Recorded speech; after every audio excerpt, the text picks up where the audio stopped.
Manager সাহেব জিজ্ঞাসা করে, ও মুহাম্মদ, সবাই বলেন সাল্লাল্লাহু আলাইহি ওয়াসাল্লাম, ও মুহাম্মদ, তুমি যে আজকে বকরি নিয়েছ, বকরি কয়টা বাঘে খেয়েছে, কয়টা সিংহ খেয়েছে, কয়টা নেকড়ে খেয়েছে, তুমি কি হিসাব রেখেছো নাকি? নবী বলে, ম্যানেজার সাহেব, আমি তো হিসাব রাখি নাই। আপনি যদি হিসাব রাখতে চান, আপনি বকরিগুলোকে গণনা করেন। ম্যানেজার সাহেব লোক দিয়া বকরিগুলোকে গণনা করলো। লোকেরা বলে, ম্যানেজার সাহেব, আজকে একটা বকরিও কোনো বাঘে খায় নাই, সিংহ খায় নাই, নেকড়ে খায় নাই। অন্য অন্য দিন 20টা 25টা 15টা থাকে না, আজকে একটাও নাই। আপনারা বলেন তো, ম্যানেজার সাহেব কি খুশি হবে নাকি বেজার হবে?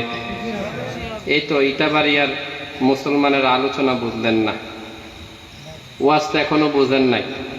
ম্যানেজার সাহেব খুশি হবে না, ম্যানেজার সাহেব বেজার হবে। কারণ ম্যানেজার সাহেব তার দোকানের মালিক না। দোকানের মালিক কে? খাদিজা।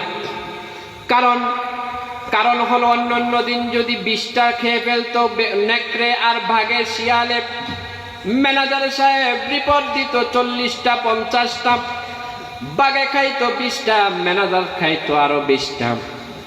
আমার বন্ধু, আমার আপনার দেশে এমন দোকানদার আছে, মালিক দুপুরে খাবার খাইতে আসে না, না জানি ম্যানেজার দোকানের অনেক কিছু চুরিদারি করে ফেলে। এমন ম্যানেজার সমাজে আছে না? নাই, ক্যাশ ঠিক রাখে না।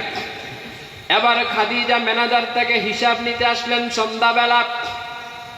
বলা হলো, ম্যানেজার সাহেব, নতুন যে যুবকটাকে দায়িত্বে নিয়োজিত করা হলো রাখালের কাজে, এই যুবকটা কেমন, আজকে কয়টা বকরি বাঘে খাইছে?